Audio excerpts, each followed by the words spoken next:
Mas Andro, boleh nggak minta solusi sama Mas Andro? Loh, ya silahkan ngomong. Sak senenge sampean. Aku kan kerja di Taiwo, di sini jaga orang tua kan. Terus? Di sini aku 10 bulan hampir jalan 11 bulan. Terus aku itu bingung dengan majikanku, nenekku ini kan kayak dia itu kayak pikun begitu, apa pikun apa gimana, aku juga nggak tahu kan. Terus selama 3 bulan ini aku nggak buka kulkas, juga nggak masak di dapur. Terus dia itu lupa naruh barang apa, dia terus nuduhnya aku mencuri. Nah takutnya itu soalnya barang-barangnya itu takutnya pas waktu aku libur di kamar kan, aku kan nggak mungkin masuk di kamarnya dia kan. Begitu. Terus sebenarnya itu aku mau minta solusi, mau notice begitu. Terus? Terus ini tadi aja marah-marah, Faitile Cawa ngomjukin tolea cuma hoto cikong tu caole mencao cek, dianya bilang begitu sama aku. Terus aku ya bilang begini, lah kalau kamu nggak seneng sama aku, nggak suka sama aku, kamu ngomong sama anaknya, anakmu tak tunggu sekarang. Aku ngomong sama anakmu, suruh pulangin aku ke kantor, aku bilang begitu. Pokoknya tiap hari itu dia itu nuduh aku mencuri sabun lah, mencuri inilah, mencuri itu lah, sampai aku bosan mendengarnya 10 bulan ini. Halo? Wis? Iya. Sampean ceritane wis. Giliran aku ngomong. Boleh. Jadi sekarang sampean tahu dia tua, ya. Tahu dia sudah mulai pikun. Ini kan otaknya miring toh, Mbak? Iya, tahu. Ya, makanya. Sebentar. Sampean kan tadi sudah ngomong. Iya. Ganti aku yang ngomong. Kalau semuanya ngomong, siapa yang denger? Netizennya nanti pusing. Jadi aku bilang sama sampean, kalau orang yang otaknya soak terus sampean mengikuti soak juga, atau sampean terpancing, kira-kira yang terjadi apa? Bubrah kan? Tapi hatiku terlalu sakit. Oke, I know. Sebenarnya gini kan, makanya sekarang kita ngomong ya. Kalau sampean memang memutuskan untuk cabut, sampean harus terima konsekuensinya. Misalnya pulang ke Indonesia misalnya. Terus, ya kan? Enggak, gini Mas Andro. Terus aku kan bilang sama anaknya, terus anaknya dua-duanya aku telepon kan, aku bilang begini, Pak, gimana aku harus kerja, gimana aku harus bilang sama nenek kalau tiap hari nenek begitu sama aku. Boleh nggak aku cari majikan di luar, terus kamu kasih surat aku bagus biar aku bisa tunggu visa di Hong Kong. Terus bapakku bilang begini, anaknya yang lagi, Cece maaf, soalnya bukan aku yang tanda tangan di kontrak kerjamu, adikku. Terus aku kan SMS adiknya, terus dia telepon aku, Wati ada apa, bilang begitu sama aku kan. Terus aku ya nyeritain nenek, terus bentar aku pikir-pikir dulu, aku juga bingung mau bilang apa sama ibuku, aku sendiri juga bingung harus bagaimana. Anaknya bilang begitu sama aku. Terus aku pikir-pikir dulu. Aku ngomongnya kapan, Mbak? Sampean terus ngomong. Sampean nanti gak nemu solusi. Aku hanya cuma dengerin sampean tok. Bener nggak? Enggak. Aku ngerti kondisi sampean, walaupun gak ngomong aku ngerti. Sekarang yang ingin saya sampaikan adalah kita berbicara secara psikologi ya. Kita berbicara secara logika ya kan. Jadi kenapa anak-anaknya itu ngejeng sampean? Itu karena mereka juga sudah nggak bisa ngatasi orang tuanya. Terus sekarang sampean mau balikin ke dia lagi, ya jelas dia bingung. Solusinya dia gampang, cari cece lagi, ibaratnya sampean keluar. Mereka akan hanya seperti itu. Solusi itu tidak ada lagi buat mereka. Karena mereka meninggalkan orang tuanya untuk tidak merawat atau tidak ada di situ setiap hari, makanya dia mencari pengganti seperti sampean. Makanya ada beberapa teman-teman yang jaga neneknya dan ternyata bisa meluluhkan hati neneknya, jaluk HP diwehi, bayaran jaluk tambah diwehi. Yang penting kan gak ngeributin mereka kerja. Sampean nalar gak dengan logika seperti itu? Masuk akal gak pikiran sampean dengan seperti itu? Kalau saya ngomong, logika, nalar, dan yang terjadi keadaan di sini itu sudah sampean tidak bisa terima lagi. Keputusan terakhir ya silahkan notice. Tapi selama sampean dinaikkan, diturunkan, bahwa memang psikologi orang pikun ini masih belum parah, Mbak. Dia marah-marah nuduh tiap hari. Yang lebih parah itu kalau tai itu dimainin sama dirinya sendiri, bahkan dimakan. Itu terjadi, Mbak. Dan aku diceritani dan aku moto videonya aku duwe. Jadi tingkat kepikunan itu sudah begitu luar biasa. Sekarang kalau saya kasih pertimbangan, nanti sampean sendiri yang memutuskan antara notice dan bertahan. Jadi gini, kalau sampean sekali lagi bisa menyeimbangkan, ya, dan tidak ada sekali lagi ada beban di Indonesia yang harus ditanggung ibaratnya. Berarti sampean kuat-kuatan nang hati, keras di hati, dia ngomong apa gak direken. Pokoknya njaluk apa iya, kowe ngongkon apa? Iya, tak lakoni, ngene wis. Wong anjene aku urip karo wong petuk gitu loh.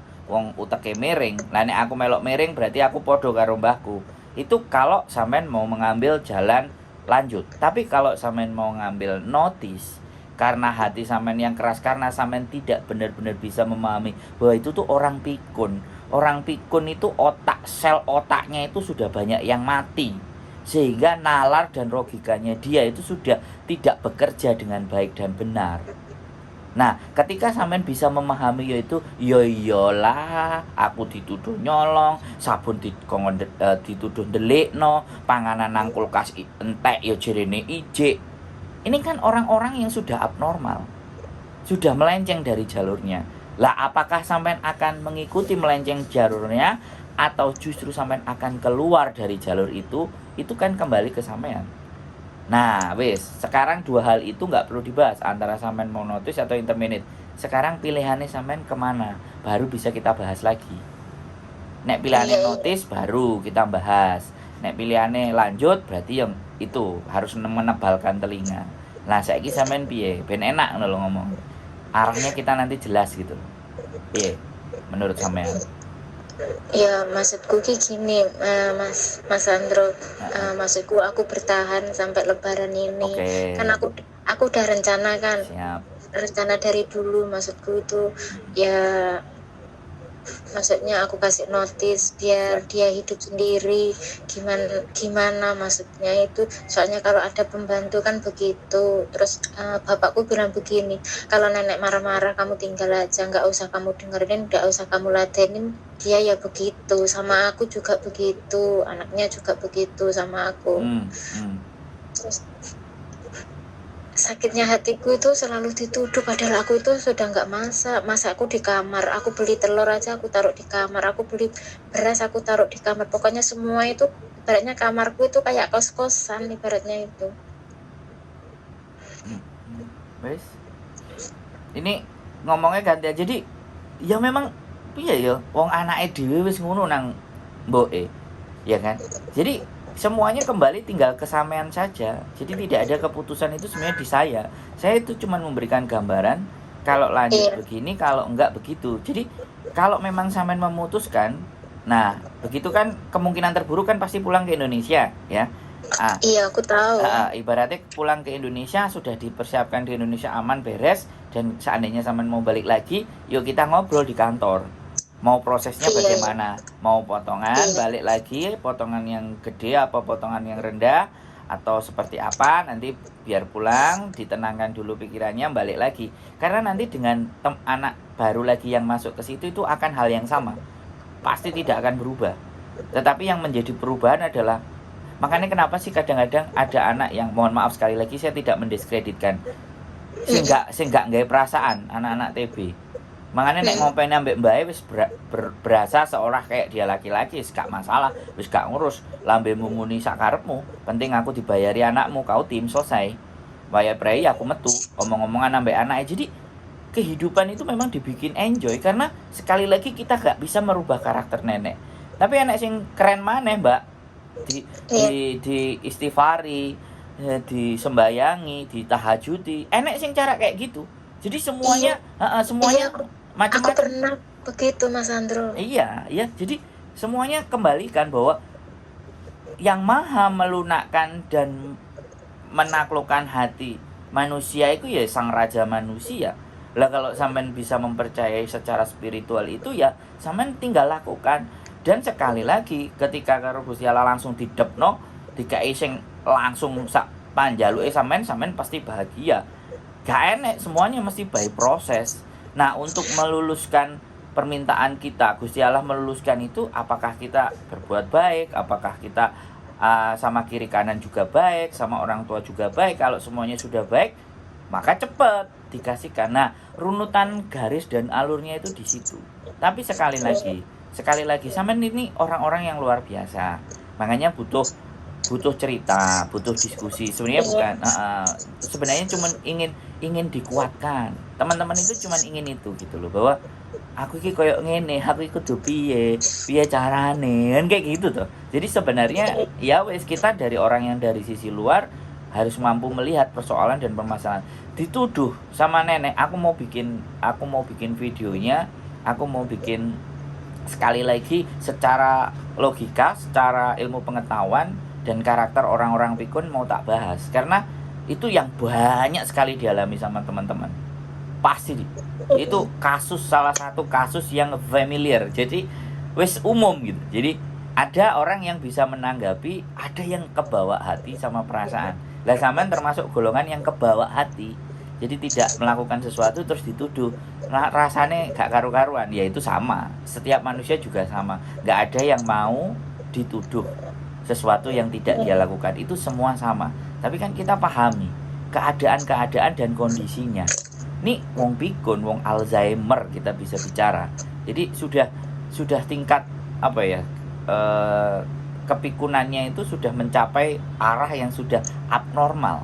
Makanya anak-anaknya Hongkong sesimpel, umurnya panjang-panjang, dia jaga makanan, dia jaga sehat, umurnya panjang, faktor berikutnya adalah pikun. Lah sing urip karo wong pikun sing ngelundase. Lah ya itu. Ya, gak apa-apa. Jadi fine, gak ada masalah. Kalau memang keputusannya nanti one more notice, ya intinya bicara baik-baik, ya kan, ngomong yang baik-baik. Segala sesuatu sama ini udah bagus, anaknya juga udah bagus, semuanya bagus. Samain bagus, anaknya bagus ya. Cuman memang kembali lagi tujuan dan alasan ngejeng sampean ya karena mereka nggak bisa lagi merawat nenek orang tuanya. Makanya sampean dijadikan gantinya. Ya, diberikan sabar yang kuat, ikhlas yang besar, segala sesuatu itu pasti nek sampean sabar dan ikhlas itu hasilnya, buahnya itu manis, Mbak. Cuman kadang-kadang enek sing tahan ambek sing enggak. Nah, itu dari saya. Kembali lagi sama sampean. Kira-kira aku kudu piye lagi? Sudah ada yang mau ditanyakan lagi? Nek menurutku sih seperti itu. Iya, makasih Mas. Nek lego. Jadi mohon maaf tadi belum bisa angkat karena ya bojoku yang gak konten, aku ya juga di toilet, aku nunggu dia selesai baru nelfon sama. Nah, tak kira kan nomornya Miss Juni. Ya, kalau dia di telepon mesti bunyinya tutut. Nah, kayak gitu karena nada tunggu. Jadi gitu. Iya. Ya, nanti kalau ada sesuatu lagi yang berat, yang susah, boleh sharing, boleh ngobrol, boleh cerita. Tapi yang jelas pasti naiknya ke YouTube, Mbak. Oke. Iya, enggak apa-apa. Oke, makasih Mas Andro. Ya, sehat selalu, Mbak. Semangat. Yo, Waalaikumsalam.